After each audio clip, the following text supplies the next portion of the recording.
자, 9번째 강의 시작합니다. 종교 공동체라는 과목이죠. 자, 미리 한번 복습해 보자면, 큰 챕터가 종교의 구성이죠. 종교 이론의 세 가지 요소가 첫 번째로는 경전과 교리였습니다. 그러니까 어떤 성경이나 불경이나 또 꾸란 같은 것, 경전, 그리고 경전을 중심으로 모아진 그들 종교만의 교리가 있습니다. 두 번째는 종교 의례가 있죠. 종교 의례, 뭐 예배라든지 뭐 세례나 수계나 이런 게 있고 지금 우리가 배우고 있는 게 바로 종교 공동체입니다. 첫 시간에 종교 공동체의 어떤 특징과 의미를 봤다면 오늘은 작은 제목 두 가지입니다. 어, 종교 전문인과 신자와의 관계, 이걸 보겠고요. 첫 번째로. 그 다음에 두 번째는 어떤 종교 전문인, 종교인의 어떤 윤리관에 관해서 보도록 하겠습니다. 자, 종교 전문인이란 말이 좀 이상하죠. 종교 전문인. 뭔가 종교의 전문, 종교 전문인도 애매하고 종교 전문가도 애매하고 그렇습니다. 에, 뭐 종교 지도자 혹은 어떤 직업적인 종교인이라고 보면 되겠습니다. 그러니까 그냥 뭐 교회를 다니거나 성당을 다니거나 절에 다니는 신자, 신도, 성도 이런 분 말고 그 종교의 어떤 그 종교의 핵심적인 어떤 사람으로서 전문적인 공부를 했고 또 어떤 직업적으로 풀타임으로 그 종교에 있는 사람들을 어, 종교 전문인이라 부르면 되겠습니다. 자, 보세요. 주요 종교를 제가 이렇게 어, 개신교, 동교, 로마 가톨릭, 그다음 불교, 원불교, 유대교, 이슬람교. 요거는 이제 가나다 순으로 제가 딱 구분해 놨고, 자, 이쪽 파란 쪽에 봐도 역시 가나다 순으로 교무, 도사, 랍비, 목사, 사제, 승려, 이맘이라고 이제 각 해당 종교와 그 해당 종교의 어떤 종교 전문인 이름을 이렇게 제가 나열해 놨는데 출긋기 하는 거죠. 출긋기. 요거 나중에 여러분 저 개학에서 요거 한 번 더 해보겠습니다. 그때 가서 또 이제 못 들은 사람은 뽀록 나는 거죠. 요거 그대로 나올 겁니다. 자, 보세요. 자, 한번 위부터 해볼까요? 개신교. 근데 이제 교회죠, 교회. 교회에서 종교 전문인이 누구겠습니까? 이 중에서, 파란색 중에서. 이거는 뭐 어렵지 않죠, 그죠? 예. 목사입니다, 목사. 물론 목사가 다 아니죠. 목사 되기 전에 뭐 전도사도 있을 것이고, 또 뭐 다른 뭐 장로나 집사도 있지만, 대표적으로 목사라 보면 되겠습니다. 여러분 두 번째 도교는 좀 낯선 종교죠. 도교. 근데 의외로 저 중국이나 특히 그 대만 가면 지금도 도교는 상당히 크고 또 강력한 종교고 따이즘이라 하기도 하고 또 어떤 중국 종교라고 부르기도 합니다. 도교. 자, 도교의 전문의는 누굴까요? 대충 눈치를 보면 알겠죠. 도교는 바로 옆에 있는 도사입니다. 우리 흔히 뭐 잘하는 사람 보고 도사가 그러는데 그게 실제로는 도사라는 어떤 이름은 도교에서 종교 전문인, 도교의 어떤 종교인을 도사라고 합니다. 자, 세 번째 로마 가톨릭, 이 카톨릭이죠. 천주교. 천주교의 종교 전문인은 누구겠습니까? 그럼 우리 흔히 이제 신부님이나 수녀님 아니에요 그러는데 예 맞습니다. 근데 우리 지난 시간에 배운 거 기억납니까? 가톨릭의 그 성직자가 총 일곱 어떤 게 단계가 있는데 그 중에 이제 가장 대중적이고 잘 아는 게 신부고 전체를 다 포함해서 다시 말하면 그 교황부터 부제까지 일곱 개 전부 다 포함해서 뭐라 그러죠? 예, 사제라 그러죠. 사제. 사제. 자, 그다음에 불교는 뭐 어렵지 않죠. 불교는 누구죠? 불교에서 종교 전문의는 바로 승려입니다. 승려. 뭐 스님이라 하기도 하고 또 옛날에 불교를 좀 천시할 때는 승려나 스님을 낮추어서 중이라 부르기도 했죠. 예. 근데 자, 원불교는 좀 낯선 종교인데 원불교는 크게 봐서는 불교랑 건 또 비슷해 보이는데 불교와 비슷하지만 약간 다른 현재 우리나라에서 어, 기독교와 천주교와 불교와 더불어서 국가 의례할 때 반드시 들어가는 4대 종교에 들어가는 종교가 바로 원불교입니다. 원불교. 원불교의 종교 전문의는 교무라고 합니다. 교무. 교무. 그다음에 규모는 적지만 세계에서 가장 강력한 영향을 끼치는 종교의 하나인 유대교. 유대교의 종교 지도자들은 랍비라 합니다. 랍비. 랍비는 뭐 우리말로 번역하면 선생님 되겠습니다. 선생님. 자, 그다음에 남은 하나죠. 이슬람교의 종교 지도자는 이맘이라 합니다. 이맘. 여러분 그 지난 시간에 복습 한번 해볼까요? 혹시 그 이슬람교의 종교 공동체를 뭐라 그랬습니까? 기억 안 납니까? 기억 안 나죠? 이것도 퀴즈 낼까? 참고로 기독교의 종교 공동체를 에클레시아라고 그랬습니다. 에클레시아. 그 다음에 불교는 상가 혹은 승가라 그랬고, 이슬람교는 기억납니까? 한 사람이 나오면 좋겠다. 이슬람교의 종교 공동체는 움마라고 해서 움마. 요것도 같이 내야 되겠네. 예. 자, 이미 두 문제 나왔습니다. 자, 뭐 다른 앞에 보면 이게 다 많지만 자, 뭐한 예를 들어서 목사가 되는 길, 뭐 제가 목사니까 제가 제일 쉬울 것 같아서 목사가 되는 길을 제가 한번 정리해 봤는데, 대충 어떤 심리적인 과정이, 그리고 제도적 과정, 그 다음에 명칭의 변화, 이건 책이 없는 내용입니다. 제가 그냥 실제로 했던 건데, 기독교 가정에서 태어났다고 다 되는 건 아니죠. 그러니까 이제 뭐 저 같은 경우에는 태어나 보니까 어머니 아버지가 다 기독교인 모태신앙 가정이었는데, 이제 제가 제 신앙을 가지고 또 신앙 고백을 하는 거죠. 그래서 그 표시로 세례를 받습니다. 세례. 그 다음에 지나면서 하나님께서 나에게 이런 일을 하시기를 원하시는구나. 그게 바로 소명의식이죠. 그리고 이제 신학대학에 진학을 해서 이제 전도사로 현장 사역을 하면서 이게 맞구나를 확인하는 거죠. 그리고 이제 본격적으로 목회의 길에 들어온 거죠. 그러니까 목사가 하는 일을 목회라 그럽니다. 그리고 제도적으로 보자면 이제 신학대학교에 들어가서 제일 먼저 저 같은 경우에는 목회자 후보생 고시라는 시험을 칩니다. 이거는 목사가 되는 후보 자격이죠. 그 다음에 신학대학원이라는 곳에 진학을 해서 3년을 공부를 하고 끝난 다음에 제일 어렵고 중요한 시험인 강도사고시라는 시험을 칩니다. 강도사는 이게 강도 이런 게 아니라 강도, 다시 말하면 도를 전할 수 있는 사람, 뭐 그런 자격이죠. 그 시험을 치고 강도사고시. 그래서 강도사가 되기 전까지는 흔히 전도사님, 뭐 전도사라고 부르고, 그다음에 강도사가 되고 난 다음에 1년 있다가 다시 목사고시를 칩니다. 그리고 합격하면 목사가 이제 되는 목사 안수를 받는 거죠. 근데 이제 강도사라는 직책은 교회마다 있는, 교단 따라서 있는 곳도 있고 없는 곳도 있는데, 뭐 제가 볼 때는 반반 되는 것 같아요. 반반 되는 것 같아요. 그 다음에 명칭의 변화가 있죠. 아까 말했지만 맨 처음에 이제 신학대학 들어가서 교회 가서 이제 목회자의 현장 사역을 처음 시작하면 이제 교육전도사라고, 흔히 이제 여러분 교회 다니는 사람 중에서 중고등부 다니는 사람 있으면 크지 않은 교회는 우리 교육전도사님들이 다 여러분 중고등부 지도하실 겁니다. 그 다음에 이제 신학대학원을 졸업하면 이제 교육전도사라는 말에서 교육이 떨어지는 거죠. 그래서 흔히 뭐 전임 전도사를 그냥 풀타임으로 전도사님이라 그러고, 아까 말했지만 강도사 고시를 치고 합격하면 강도사가 되고, 강도사는 보통 한 1년 정도 합니다. 그러니까 이 사람이 목사 될 어떤 자격이 되는가를 마지막으로 테스트해보는 시기죠. 그 다음에 이제 목사 안수 받으면 이제 목사지만 아직까지 이제 목회를 배워야 되기 때문에 좀 이렇게 다른 담임 목사 밑에서 목회를 도우면서 목사를 배우는 부목사 시기가 있고, 또 이제 나중 되면 책임 있게 한 교회를 맡아서 뭐 여러분 반에 담임쌤 있는 것처럼 담임 목사가 되어서 이제 목회를 하는 경우가 있습니다. 예, 이렇게 되겠죠. 보통 일반 그렇습니다. 뭐 안 그렇더라도 그냥 이제 뭐 목사님 돼가지고 자기가 적지만 자기가 꿈꾸는 교회를 한번 만들어 보기 위해서 소위 이제 개척 교회를 하는 경우도 있죠. 그러면 뭐 개척 교회 하시면 부목사가 필요 없죠. 바로 자기가 담임 목사가 되는 거기도 합니다. 자, 그리고 그러면 종교인 안에 아까 말했지만 종교 전문인, 다시 말하면 성직자가 있고, 또 성직자가 아니지만 일반 신자가 있잖아요. 이 사람들의 관계를 한번 보도록 하겠습니다. 자, 이거는 이제 어느 큰 교회의 모습이죠.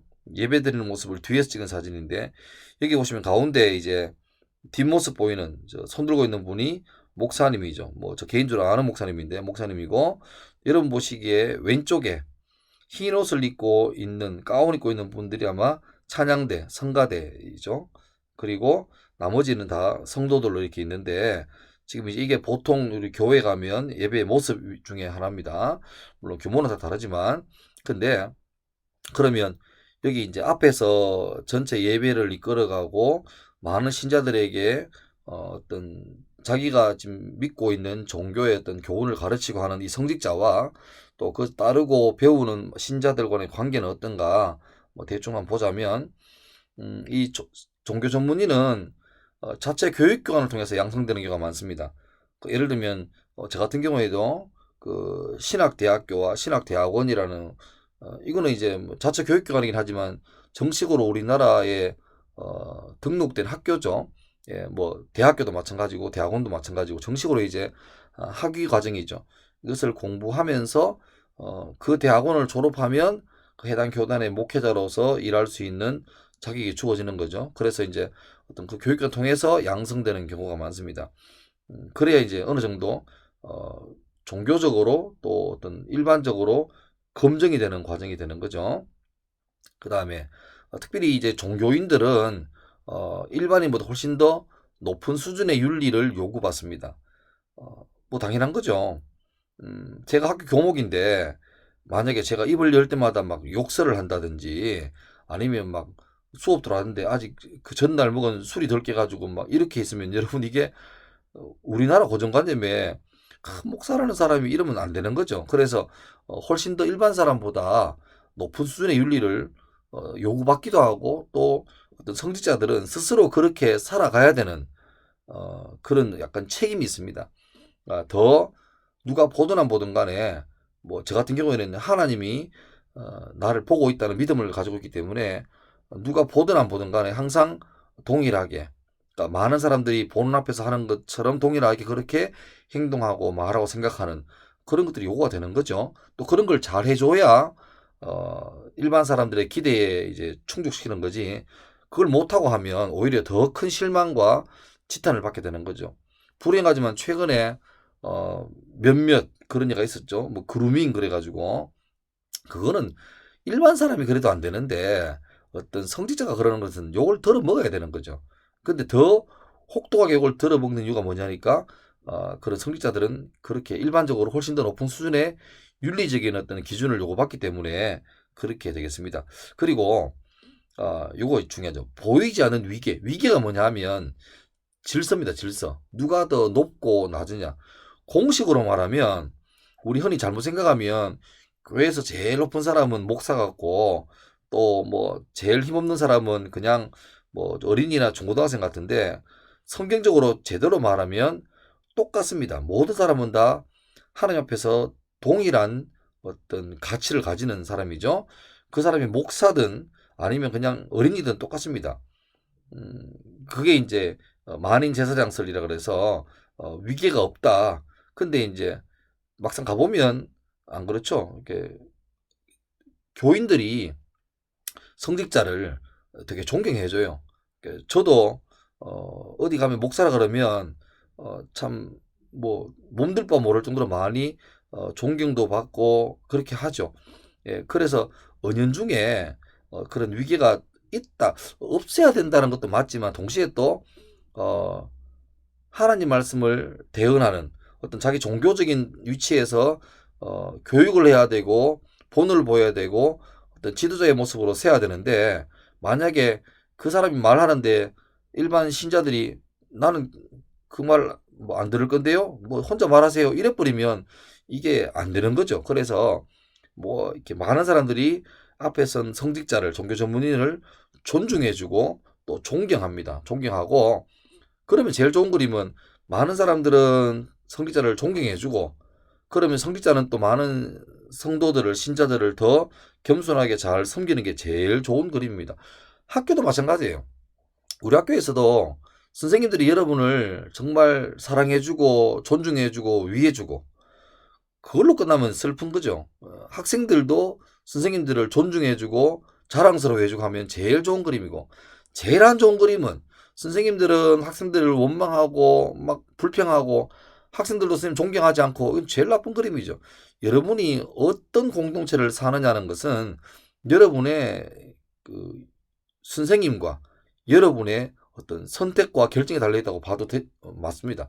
저는 개인적으로 저는 쌤들이 여러분을 참 아끼고 동시에 여러분들도 교실에 들어오시는 쌤들을 존중해주는 그런 선순환 되면 제일 좋겠어요.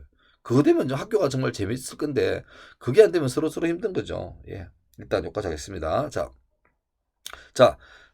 종교 공동체의 책무를 보겠습니다. 책무. 그러니까 종교 공동체 다시 말하면 뭐 기독교 공동체는 교회가 될 것이고 이슬람은 움마가 될 것이고 뭐 불교는 승가, 상가가 될 것이고 이 종교 공동체가 어떤 사회에서 왜 필요하냐, 그들이 마땅히 해야 될 일이 뭔가에 대해서 좀 간단하게 보도록 하겠습니다. 자, 제가 이제 종교 공동체는 기본적으로 윤리가 있어야 됩니다. 윤리. 우리 원래 코로나19 때문에 전 세계가 다 알게 된 종교가 하나 있죠. 신천지라는 종교입니다. 신천지. 예, 뭐 우리나라는 종교의 자유가 있으니까 신천지도 종교의 하나죠. 근데 신천지가 왜 그렇게 지금 뭐 지탄을 받고 있죠? 다른 게 아니라 그 사람이 신천지는 종교 때문에 욕을 먹는다고 봐서는 안 됩니다. 왜 욕먹냐니까 신천지라는 어떤 종교 집단에서 윤리, 그러니까 보통 사람들이 생각하는 기본적인 윤리보다 더 안 되는 윤리 수준을 보였기 때문에 그런 거죠. 다시 말하면 자기가 어떤 뭐 코로나 걸리고 싶어서 걸린 사람 없잖아요. 근데 걸렸으면 빨리 더 많은 피해자가 생기는 것을 막기 위해서 자기가 어디에서 누구를 만나는지를 빨리 공개를 해야 되는데 이거를 어떤 종교의 어떤 문제 때문에 숨긴 거죠. 자기는 절대 안 갔다 그러고 뭐 그래가지고 나중에 알고 보니까 이제 막 급속도로 확산되는 이것 때문에 지금도 굉장히 많이 욕 들어먹고 있고 뭐 보니까 대구시에서 신천지 쪽에 1,000억의 어떤 손해배상 소송을 한다는데 그러니까 어떤 종교라 해서 나쁜 놈 이런 것보다도 그 종교가 사회에서 기본적으로 요구되는 윤리를 지켜주고 오히려 더 앞서가야 되죠. 예를 들면 우리나라만 해도 지금 그 있잖아 낙태. 그러니까 임신되어서 수정되었지만 이게 이제 여러 가지 이유 때문에 병원에서 임신 중절 거르죠. 중간에 애를 이제 그렇잖아요. 근데 그 문제에 대해서 뭐 여러 가지 의학계나 과학계나에서는 그래 뭐 어찌하겠냐 그러는데 제일 격렬하게 반대하는 곳이 바로 종교계입니다. 예를 들면 제가 속해 있는 기독교 같은 경우에는 생명의 출발은 난자와 정자가 만나서 수정되는 순간부터 생명이 시작됐다고 믿기 때문에 그 이후로 인위적으로 어떻게 하는 것은 이거는 명백한 살인이라고 봐요. 그래서 생명윤리를 지켜야 된다. 그렇게 말하는 거죠. 그러니까 전 사회적으로 점점 더 이렇게 어떤 윤리의식이 낮아져 갈 때 마지막까지 끝까지 자기 자리 지키면서 어떤 사회적 윤리에 대해서 고민하고 또 잘못 가는 사람들에 대해서 올바르게 가려고 애를 쓰는 그 역할을 누가 하느냐? 바로 종교가 한다는 거죠. 종교가. 그래서 신자의 신앙 성숙을 위해서 윤리는 꼭 필요합니다. 제가 이제 이 그림에 세 사람의 얼굴, 물론 한 분은 그림이고 상상도고 한 분은 조각이고 한 분은 영화에서 배우가 재현한, 그러니까 세 분 다 본래 그건 아니죠. 종교가 어딘지 알겠습니까? 맨 처음에 누구겠습니까? 예, 의외지만 중간에 분 알겠죠. 마지막 분 알겠고, 예, 첫 번째 분 누구겠습니까? 바로 첫 번째 분은 예, 공자입니다. 공자. 예, 그리고 공자의 가르침을 기본으로 해서 한 유교. 그 다음에 두 번째는 석가모니. 고타마시 타르타죠. 그래서 그 석가모니 가르침을 베이스로 하고 있는 불교. 그리고 세 번째는 예수님이죠. 예수님의 가르침을 기본으로 하는 기독교. 근데 해당 종교마다 이 어떤 윤리가 있습니다. 요 세 종교의 가장 대표적인 윤리를 들어보자면 유교는 삼강오륜이라고, 여러분 들어봤을라는 모르겠네요. 삼강오륜이라고 있습니다. 그러니까 3하고 5는 숫자입니다. 세 가지 강, 다섯 가지 윤. 그래서 삼강오륜입니다. 불교에는 5개, 다섯 가지의 계율, 다섯 가지의 어떤 뭐라 그럴까요? 계율 그러면 법 지켜야 될 법이 있고, 기독교는 뭐 유명한 10계명 10가지의 계명이 있습니다. 자, 하나씩 보죠. 유교의 삼강오륜은, 자, 아까 말했지만 삼강과 오륜이 있습니다. 삼강은 부위자강, 군위신강, 부위부강. 이게 뭐냐니까, 아들은 아버지를 섬기는 근본이고, 신하는 임금을 섬기는 근본이고, 아내는 남편을 섬기는 근본이다. 이게 삼강입니다. 뭐 요즘 기준으로는 특별히 이제 세 번째, 아내는 남편을 섬기는 근본이다 그러면 요즘 같은 뭐 양성평등 시대에 난리 날 일이죠. 그죠?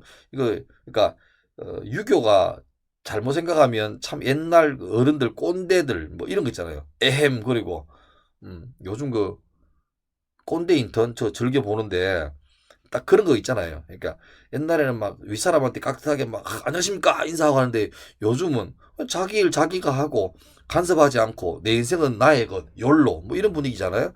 하여튼 그런데 이제 유교의 가장 그 세 가지 틀은 뭐냐니까, 아버지와 아들과의 관계, 부자 간의 관계, 그 다음에 신하와 임금의 관계, 예, 뭐 군신 간의 관계죠. 그 다음에 아내와 남편 간의 관계, 부부 관계죠. 요 세 가지의 관계가 있고, 그 다음에 오륜, 5가지 윤리죠. 군신유의, 부자유친, 부부유별, 장유유서, 붕우유신. 예, 임금과 신하는 의가 있어야 되고, 아버지와 아들은 친함이 있어야 되고, 남편과 아내는 분별이 있어야 되고, 어른과 어린이는 차례가 있어야 하고, 벗과 벗은 믿음이 있어야 한다. 여러분 이 중에서 어디가 좀 걸립니까? 음, 아마 지금 여러분 교실에 수업하는 쌤들하고 여러분하고 있다 보면 이 네 번째 장유유서 이런 거 많이 좀 부닥길 거예요. 예를 들면 뭐 지하철 탔는데, 버스 탔는데 나도 피곤해서 앉아 있는데 내 앞에 좀 나이 드신 어른이 서 계시면 뭐 여러분 어떻게 할 겁니까? 뭐 라떼 얘기해서 미안한데 저 때는 어른 오면 당연하게 일어서야 됩니다. 만약에 안 일어서면 뒤에 있는 다른 선배나 이런 분들이 눈치를 굉장히 주고, 어떤 때는 막 노골적으로 다른 어른들이 그 젊은 사람이 어른 와 계시는데 앉아 있냐고 싸가지 없이 이러면 그럴 분위기였죠. 근데 요즘에는 그랬다가는 어떻게 될까요? 아마 혹시 여러분이 앉아 있는 상태라면 여러분이 나도 다리 아픈데 왜 일어나라 그러면서 여러분 스스로도 좀 마음에 이게 있을 거예요. 하여튼 근데 이 유교는 특별히 질서를 굉장히 많이 이렇게 중시합니다. 그러니까 아버지와 아들 간의 어떤 관계, 남편과 아내의 관계, 신하와 임금의 관계, 뭐 이런 식으로 강조하죠. 유교의 삼강오륜입니다. 이게 필요 없느냐? 그건 아니죠. 예. 그러니까 아까 아침에 말했지만 여러분 우리가 스스로 그 서로 간에 어떤 예의, 에티켓, 매너는 나는 안 하고 상대방이 해주기만을 바라서 절대 안 됩니다. 그러니까 내가 먼저 섬기고 이렇게 존경해주고 하면 상대방도 나를 존경해줘. 이게 제일 좋은 그림이죠. 이렇게 먼저 하는 게 중요하죠. 먼저 임금이라고, 요즘 임금 없지만 임금이라고 신하들한테 막 날 존경 안 해? 이것보다 먼저 임금이 신하들을 잘 위해주고 백성들을 위해주면 신하나 백성들은 우러러 나오는 존경심으로 임금을 섬기겠죠. 그게 진짜 아닙니까? 그죠? 뭐 그런 식으로 지금도 이 유교의 삼강오륜 정신은 뭐 약간 시대가 따라서 바뀌어지긴 했지만 여전히 그 정신은 지켜가야 될 것 같습니다. 그 다음, 불교는 5개가 있는데 5개는 5가지의 계율인데, 불교에 여러 가지 교율이 많죠. 근데 특히 가장 핵심적인 계율, 이게 5가지입니다. 첫 번째 불살생, 죽이지 마라, 살생하지 마라. 요 이유 중에 하나가 뭔 줄 설명했나요? 불교와 힌두교는 기본적으로 세계관이 윤회입니다. 윤회, 순환적입니다. 그러니까 이번에 생명이 끝나면 이번 삶의 어떤 평가를 받아서 다음에 또 다른 생명으로 환생한다라고 믿죠. 그래서 살생하지 말라는 이유가 생명을 사랑해라는 이유도 있지만, 근본적으로 내가 뭐 모기를 잡거나 파리를 잡거나 뭐 개구리를 죽이거나 이러면 그 파리나 모기나 개구리, 내가 죽였던 그 미물이 어떻게 보면 이 환생의 큰 수레바퀴 에서 누군지 모른다는 거죠. 내가 오늘 그냥 모기를 딱 잡아 죽였는데 혹시나 그 모기가 뭐 우리 조상 중에 한 명이라면 큰일 나는 거죠. 그래서 그런 베이스 깔리기 때문에 죽이지 말라, 살생하지 마라 그렇게 하고, 두 번째는 불투도, 훔치지 마라, 도둑질하지 말라는 거죠. 세 번째, 불사음. 음행하지 마라. 음행하지 마라. 요즘 막 N번방 이런 거 하는데 이런 건 하지 마라. 이런 거죠. 네 번째, 불망어. 망어가 뭡니까? 예, 어가 말이니까 망자가 뭡니까? 속이는 기망하는 거죠. 거짓말 하지 마라. 다섯 번째는 불음주입니다. 불음주. 술 마시지 말라. 술 마시지 말라. 불교 신자의 가장 기본적인 어떤 계율이 요 다섯 개입니다. 5개라 그러고 5개. 이게 지금 현재 불교 신자 가운데 이대로 지켜지느냐 안 지켜지느냐 그거는 뭐 별개의 문제지만 하여튼 불교는 이렇게 다섯 가지 중요한 계율, 다섯 개 계율이 5개가 있습니다. 자, 기독교의 십계명이 있죠. 십계명. 우리 흔히 뭐 부부 생활의 십계명, 학교 생활의 십계명 하면서 많이 하는데 십계명은 하나님께서 모세에게 친히 적어주신 10가지의 계명입니다. 계명입니다. 이렇게 이제 히브리어로 두 돌판에 적어줬다. 뭐 그렇게 말하죠. 뭐 예, 이게 보면 나 외에 다른 신을 두지 마라. 우상을 섬기지 말고 여호와 이름을 함부로 부르지 마라. 안식일을 거룩히 지키라. 부모를 공경하라. 살인하지 말라. 간음하지 마라. 도둑질하지 마라. 거짓 증거하지 마라. 탐내지 마라. 이렇게 나오는데 여러분 혹시 느끼십니까? 이 기독교의 10계명하고 불교의 5계하고가 5개, 10개인데요. 이 중에서 이렇게 서로 통하는 게 되게 많아요. 예를 들면 둘 다 살인하지 마라, 살생하지 말라는 거죠. 어, 아까 말했지만 불교는 이 살생하지 말라는 근본 이유가 윤회사상에 깔려 있습니다. 윤회사상 돌고 도는. 근데 이제 기독교에서는 사람을 왜 죽이지 말라 그러느냐 하면 사람은 기독교에서는 하나님의 형상이다. 하나님을 닮게 만든 존재가 사람이기 때문에 그 귀한 형상을 함부로 망가뜨려서는 안 된다. 그렇게 하는 거죠. 그래서 이 살인의 범주에는 남을 죽이는 것도 포함되지만 스스로 자기를 해야 하는 그런 것도 넓게는 포함되어 있다고 보면 되겠습니다. 하여튼 생명을 소중히 여긴다는 것은 뭐 이 종교를 막론하고 다 같이 중요한 개념으로 여겨지고 있죠. 두 번째는 바로 음란행위 금지입니다. 불사음, 간음하지 마라 이런 거죠. 뭐 그 이유가 이거는 뭐 이게 제 해석인데요. 사회의 가장 근본적인 어떤 기초 단위가 가정이잖아요.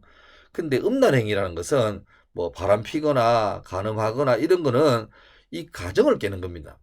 그러니까 성경에 봐도 이 음란행위 금지 가운데 바람 피지 말라는 것도 있지만 그것도 있습니다. 아주 좀 이렇게 무서운 건데 근친, 예, 뭐 자매나 뭐 남매나 아니면 뭐 삼촌이나 고모나 절대 이런 가족 간에 그런 음란 행위를 하지 말라. 왜? 그러면 가정이란 가장 사회의 기초적인 단위가 파괴되기 때문에 하지 말라. 그러니까 건강한 가정이 유지돼야 건강한 사회가 유지된다. 그래서 이 종교가 의외로 가정에 대해서 굉장히 많이 강조합니다. 그러니까 가정을 중시하고 가정의 구성원들에 대해서 서로 화목하는 것을 굉장히 강조하는 게 사회를 이렇게 만드는 기본 단위이기 때문에 그런 거죠.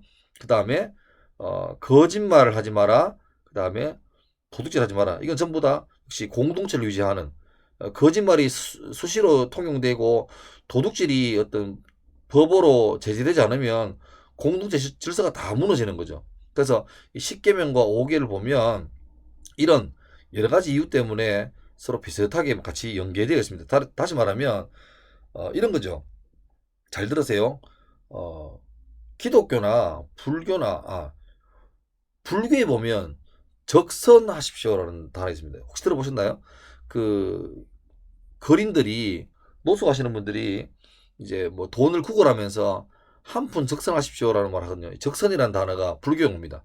적선은 선을 쌓는다는 말이거든요. 불교의 어떤 교리에서는 내가 선을 많이 쌓았고 좋은 업보를 많이 쌓으면 다음에 윤회할 때 더 좋은 그런 그러니까 예를 들면 거기도 이제 여러 가지 단계가 있거든요. 뭐 아수라가 있고 축생이 있고 뭐 이래 있는데 지금 이번 단계의 삶보다 더 좋은 삶으로 다시 나올 수 있다. 그걸 불교에서는 믿기 때문에 선을 쌓으라고 말하거든요. 적선하십시오. 그러니까 누군가가 불쌍히 여기는 마음으로 돈을 이렇게 도와주면 이게 다음에 태어날 때 좋은 가산점이 된다는 거죠. 기독교에서는 착한 일을 막 해가지고 쌓아가는 게 아니라 너는 본래 그런 사람이기 때문에 착한 일을 해서 되는 게 아니라 너는 그런 사람이기 때문에 그렇게 살라는 게 더 강합니다. 약간 차이 나죠? 이렇게 착하게 살면 구원받는다라는 것하고 너는 구원받았기 때문에 마땅히 착하게 살아야 된다는 것하고는 차이가 납니다. 겉으로 볼 땐 다 착하게 사는 사람. 그러니까 기독교인이나 천주교인이나 불교인이나 다 착하게 살죠. 종교인은 더 엄밀하게 윤리적으로 요구가 되는 거죠. 그런데 그 이유를 잘 들여다보면 이런 면에서 좀 디테일하게 차이가 난다는 것 참고하시면 좋겠습니다. 자, 오늘 여기까지 하죠. 간단하게. 이제 여러분 이제 이거 치고 나면 이거 보고 나면 이제 이 다음 주에 바로 시험이잖아요. 다시 말하지만 여러분 우리 학교에서 정말 중요한 시험이 1학년 1학기 첫 중간고사입니다. 시험 잘 준비하시고 포기하지 말고 열심히 공부해서 좋은 성과 거두길 바라고 지금 제 생각인데 혹시 시험 기간 중에 제가 좋은 이벤트를 할지도 모릅니다. 할지도 모르겠어요. 뭐 안 해도 그만이고 하면 좋은데 하여튼 혹시나 하게 된다면 뭐 제 페이스북이나 유튜브로 공지하겠습니다. 하여튼 여러분 감사합니다.